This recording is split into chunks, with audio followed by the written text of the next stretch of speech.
Hello everyone, GoldenNova here. Alliance Insight has finally been spoiled, so now it's time to cover all the new treats we've been given. First up, we have a new archetype that's got themselves a bit of a strange gimmick. It's not the first theme that has some cosmic scale vibes, and it's not the first one laden with religious terminology. And it's certainly not the first theme to care about the number 2500, but it's certainly the first to care about both stats being that number. It's a number that's had quite the significance throughout Yu-Gi-Oh's history, being a stat involved in many iconic monsters used by both heroes and their rivals. Heck, we've even seen a variety of cards celebrating the 25th anniversary of the game sporting those stats as well. But what are these new scions of the quarter century's power capable of? Well, it's time to delve into the set and find out. Get ready for Regenesis Explained.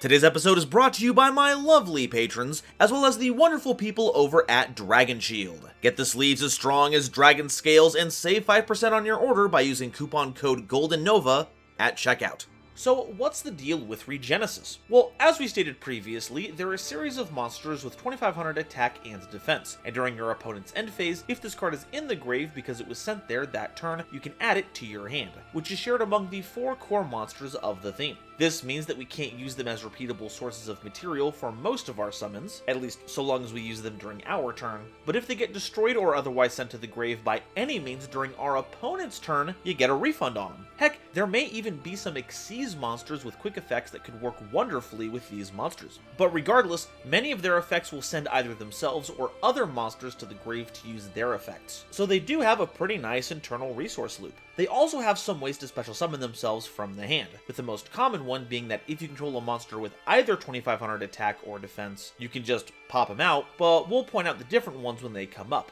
As for what they're based on, each monster is named for a different book in the Hebrew Bible. It's also apparently tied in with the Old Testament, but since the monsters are named using Jewish names, we're going full on Torah here. Now, does this add anything to the material? No clue! I'm leaving it all up to you to inform me about that, because my personal religious leanings is no thanks, I'm full. First up, we have Regenesis Sage Shamat, a level 7 water spellcaster monster, and when your opponent activates a card or effect as a quick effect, you can send one other Regenesis monster from your hand or face-up field to the grave to negate the activation, and if you do, destroy that card. Now, this sends Regenesis cards to the grave, not just monsters, and we do have some spell and trap cards that are valid to use here, but in general, we will want to send our monsters, especially if we're doing this during our opponent's turn, cause then it's basically free with your end phase rebate. Other than that though, there's not much to say. It's a big body with an Omni negate, that's really all she wrote. Regenesis Warrior Bereshit is a level 7 fire warrior monster, and as a quick effect, you contribute this card to target a monster your opponent controls and return it to the hand. So where Shamat can deal with cards attempting to hit the board, Bereshit can deal with threats that have already been established. But once again, because it's a quick effect, you'll want to wait until the last possible second to use it, so you can snap it back into your hand during your opponent's end phase. But much like Shamat, there really isn't a lot to talk about here. Big body, sacrifice itself, bounce monster. Hopefully you hit something from the extra deck, but if not, hey, you're getting the card back in your hand too, so no worries. Honestly, I don't know what else to say here. If you've been playing Yu-Gi-Oh for any period of time, you'll know that this card is some really basic sheet. Regenesis Archfiend Bamidbar is a level 8 Earth Fiend monster, and it has a bit of a different summoning method. Instead of special summoning this card from the hand, if you control a monster with 2500 attack or defense, you reveal a monster in your hand that has either 2500 attack or defense, which is incredible for getting the ball rolling. Reveal another Regenesis, then drop Bamidbar onto the field. And now, you have a monster with the right stat line to summon that other Regenesis. But what does it actually do? Well, if normal or special summoned, you can add a Regenesis card from your deck or banishment to your hand, except a copy of this card. So on top of being a starter for getting your monsters onto the board, it's also your Stratos, nabbing you any on-theme card right out of the deck as needed, or recycling them from the banishment. With the former, you can grab basically any of your other monsters to pair with this onto the board, or supply yourself with any of your support cards. But with the latter, you can recover cards used for the summon of a particular boss that we'll be getting into real soon. The only real problem with this card is that it doesn't have an innate way to send itself to the graveyard during your opponent's turn to reset this, so it's best paired with Sage Shamat, as you can send Bamidbar as the cost for the Omni Negate during your opponent's turn to get your big fiend back. This is probably the most important out of all the base level Regenesis monsters, and is another reason why I hate that I cannot go back to old videos and just re-upload a new one with any new cards that come up. We're going to be getting Archfiend cards forever. The fact that I even committed to an Archfiend video is blowing my own mind here. Truly, I am built different from every other YukiTuber on this platform, and the materials I've been built out of are garbage scraps. Regenesis Dragon Vayikra is a level 8 Winged Dragon monster, and as a quick effect, you can tribute this card, then target a spell or trap card your opponent controls and banish it. So this is basically another version of Bereshit, but where that warrior bounced monsters, Vayikra banishes back row, a much more permanent solution. And because it's at quick speed, you can do a little Cosmic Cyclone action here, where if your opponent plays a normal spell or trap card, and you do not want that thing hitting the grave, even if it was already going to head there due to game actions, you can rock the dragon and send that card into the great beyond. But if you're not trying to be that tricky, it's also just a great way to deal with back row your opponent sets on their turn, because you can just hit them with the Dragon Breath during the end phase, and their efforts will have been for naught. Now, can anyone tell me why this card is so Felgrand coded? I had a theory when these cards came out that they were strange, retrained, alternate universe versions of old DM era cards, which I have largely abandoned, but this and Felgrand just exude the same energy. Anyone else getting that vibe here?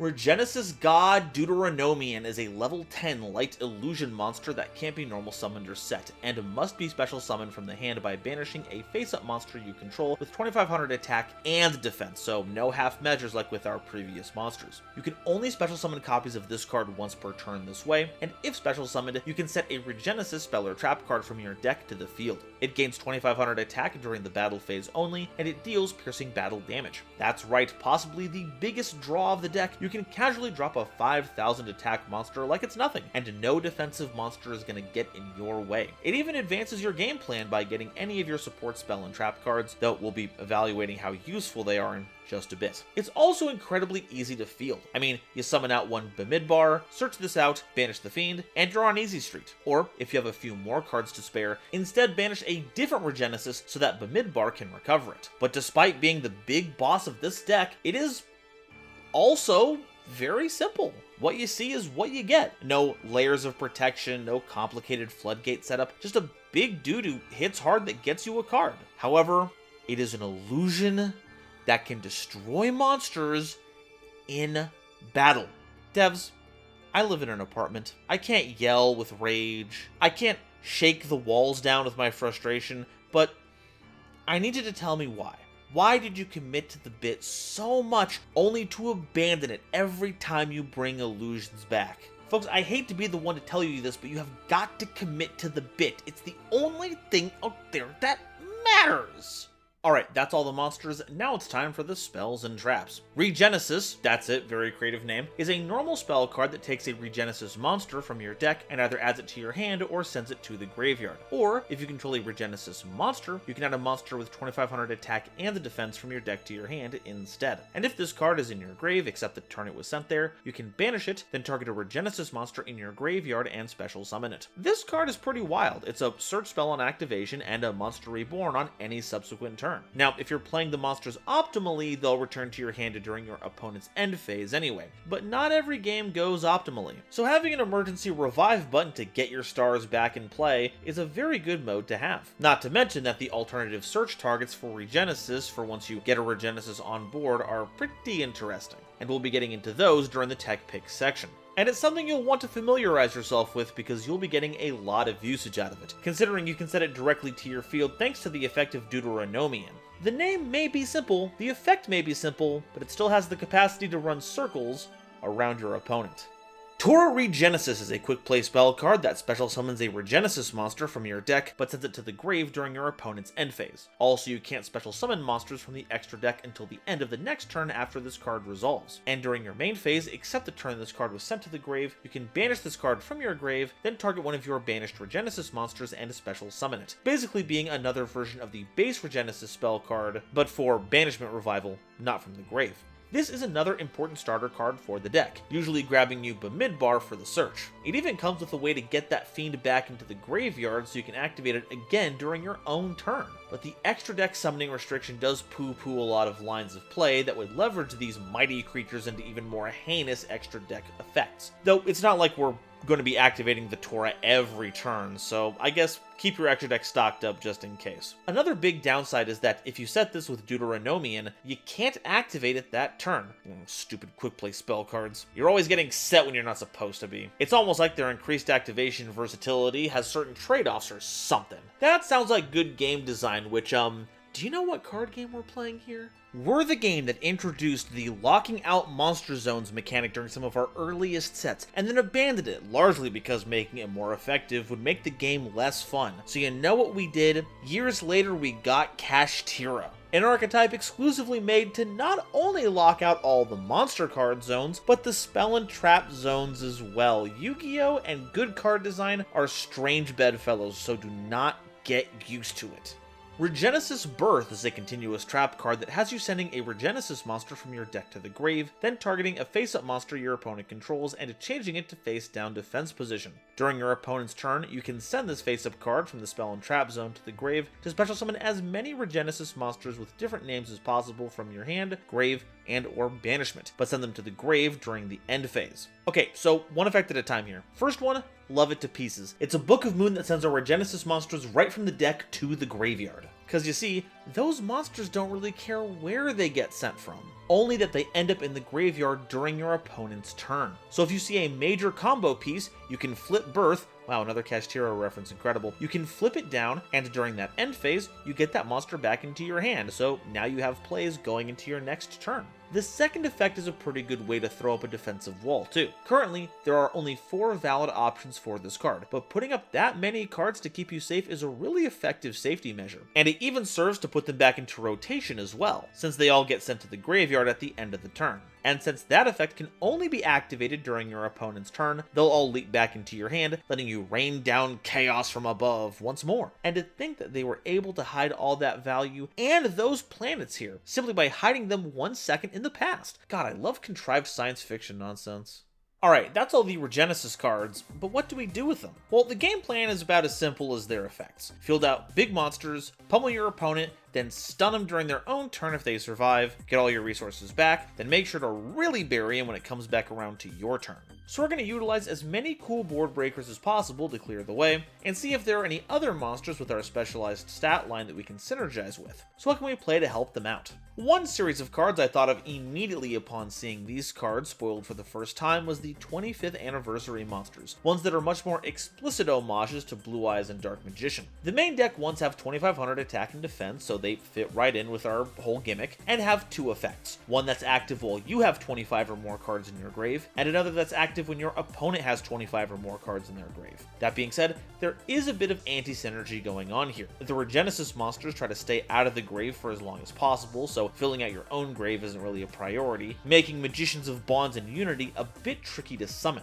But because Dragon of Pride and Soul needs your opponent to have 25 or more cards in their graveyard to summon itself, we can't really count on them to make it work either. Honestly, the main deck monsters are pretty lackluster in this regard since they're basically big vanillas, but the extra deck offerings are aces. Ultimate Dragon of Pride and Soul is a fusion monster with materials that include every Regenesis monster and is already a base 4500 attack monster, with the potential to grow to 9000 attack if the game develops for long enough. On top of the fact that it can also develop into a board wipe. But even if the grave isn't filled up enough, it still has targeting and card effect destruction protection from your opponent, and that's pretty snazzy. Paladins of Bonds and Unity is a bit of an easier inclusion, only requiring a level 4 tuner and one of your level 8 Regenesis monsters instead of 3 material monsters and your fusion spell of choice. I mean, yeah, you can play Dragon's Mirror, but that's besides the point. And while it doesn't soar to the same titanic attack heights as Ultimate Pride and Soul Dragon, it has all the same protections, can still get outrageously buff, and even has a spell negate once the opponent has enough cards in their grave. There's also Dragon Master Lord, but if you're getting 2 level 12 monsters on board in Regenesis, you're either running the wrong monsters, or you made both Ultimate Dragon of Pride and Soul and Paladins of Bonds and Unity and overlaid both of them together, and if you do that, you're doing it wrong. double piercing battle damage is pretty funny though. Nemlyria is also a pretty interesting group of cards to add in here. All of our level 10 beasts have a 2500 somewhere in their stat line, with Reveal actually having both, making it a valid card you can banish to summon Deuteronomian. I don't have the name in front of me right now, I can't say it without my script. And since Toro Regenesis is basically telling us not to use the extra deck for anything, well, we might as well mulch the cards to make something useful out of them. And if you manage to empty out the whole thing and you have a turn where you're not under the Toro lock, summon out Nemlyria from your extra deck to absolutely nuke your opponent's board. To fill out the rest of our deck, we're going to be on the lookout for monsters with 2500 attack, defense, or both. And first up, we're going to check on the ones that have both. Chronicle Magician feels like it should be an easy shoo-in. You summon it for free if a monster with 2500 attack or defense is summoned to your field, but it just gives a boost to Dark Magician or Blue Eyes with its on-summon effect, so it's basically vanilla. Dogmatica Fleur-de-Lis is promising. Even though we lock ourselves out of the extra deck with Tora, there are ways to get them out onto the field before you hit that lock. In fact, Dogmatica may be the perfect combo with this. It ended up being a big ritual deck, which Tora doesn't lock you out of. As for the monsters that only have 2500 attack, well, all of our monsters are different attributes, so if you need something to do with them if they're stuck in your grave, Arch Nemesis Protoss is an option for some reason. I have no clue how this got off the ban list. Burning Dragon is pretty funny and can give you a heavy storm to help clear out any back row that might bother you when trying to set up your board. Basically, all the bestials are on the table for this, giving you a wide range of utility effects and graveyard hate to boot. Diabellstar has 2500 attack, so that's like a ton of value right there. And if we're talking about monsters that are easy to just drop out of your hand, it's hard to get much easier than Kashtira Unicorn. How did we get a third mention of those in this one video? Oh, and if you're running a rank 4 deck, well, getting a 2500 attack monster onto the board is as easy as making Utopia. As for the 2500 defense crowd, well, it's hard to beat the Blue Eyes allegations, though also to a lesser extent Galaxy Eyes Photon Dragon. Carnot, the Eternal Machine, is a pretty interesting one, giving you a free special summon for the whole duel should your opponent activate a monster effect from their hand or grave even once. And if people are going to tell me that Triple Tactics Talent is good, then they gotta give it up for old Carnot over here. But sadly, there isn't much beyond that to work with in this category. There's also some actual 2500 stat support out there, which I had forgotten about, and it's honestly kind of good. Dragon's Mind is an Omni-Negate counter trap card that you can only activate if you control a monster with 2500 attack or defense, and you can set it back to your field from your grave by paying 2500 life points, which effectively means you're buying Solemn Judgments in bulk. You get more usage out of it, and you pay less. As for a silly tech pick, Prediction Princess Bibliomuse has gotta be my favorite. It is also a monster with both 2500 attack and defense, making it great fusion material for Ultimate Dragon of Pride and Soul, but why stop there? If you tribute it, say for the ritual summon of its on-theme boss monster, it returns to the field face down, making it the perfect fusion material for A-Star Spade Speculation, another monster with 2500 attack and defense. It has a way to revive itself if removed from the field. It's always stronger than your opponent's monsters while in attack position thanks to its Honest-like continuous effect, and can be destroyed while in defense position. It's the perfect addition if you're feeling like you want some more options for your fusion roster and want to get really silly. And that's all I've got to say about Regenesis. I'm not gonna lie, I'm not really blown away by this. I mean, it is nice to have a theme that seems easy to pick up and is decently powerful. It's kind of the platonic ideal of a beginner deck. But the lack of depth means that there isn't a lot of room to add pizzazz, and I am deeply invested in a deck's ability to perform shenanigans. Here's hoping we get some more cards in this series to flesh out the theme, or better yet, cards that confirm a connection between these Celestial Scions of Power with the 25th anniversary cards. I'm just saying, Bereshit, Fire Warrior, getting a lot of Flame Swordsman energy from this. I really think we're onto something here. But now, I want to hear what you all have to say. Are Regenesis firm but fair? Or is there a darker power lying deep within? And which one's your favorite? As a big sword enjoyer, I do love Bereshit. They're so good with it. Let me know your favorite down below, and if you haven't already, please be sure to like the video if you liked it, subscribe so you don't miss an episode, go ahead and click another video to help this show up on your homepage, and be sure to share this video with somebody you know who loves Yu-Gi-Oh! It really does a lot to help me out. Today's episode is brought to you by Dragon Shield. Get the sleeves as strong as dragon scales and get 5% off your order by using the coupon code GoldenNova at checkout. It was also brought to you by my lovely patrons, including this month's illustrious Quasar Commanders, Upstairs Media and the Critic of Innocence, Nebula Navigator's Third Dynasty, 50 Gigabytes, Ada Basilisk, Adam Zajdel, Ancient Wizard, Andrew Newman, Battle Axe, Kane Senpai, Chibi Gohan, Christopher Fuss, Clockswork, Comrade Copperbottom, Eric, Frankie, Garland Chaos, Green Knight, Great Big Pillock, Hairbear, Happy Majin, Harry the Ominous Benefactor, Iron Zero, Iskander 711, Carp, Marion James E. Picata, Millennia Asta, Muse Clark, Neon Yaminair, Orozco 09096,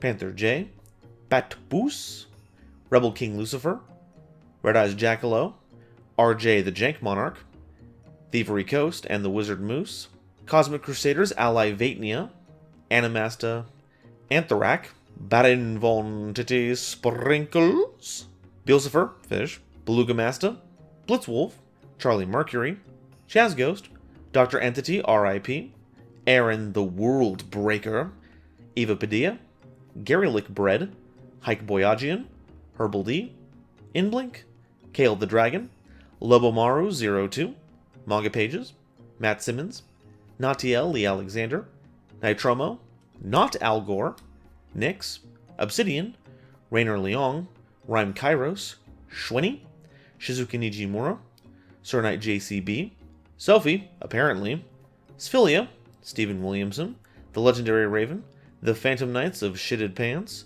The Gene, Tiger X2476, Weasel King of Weaseltown, and Zaldureka, as well as the wonderful Starlight Explorers you see on screen now.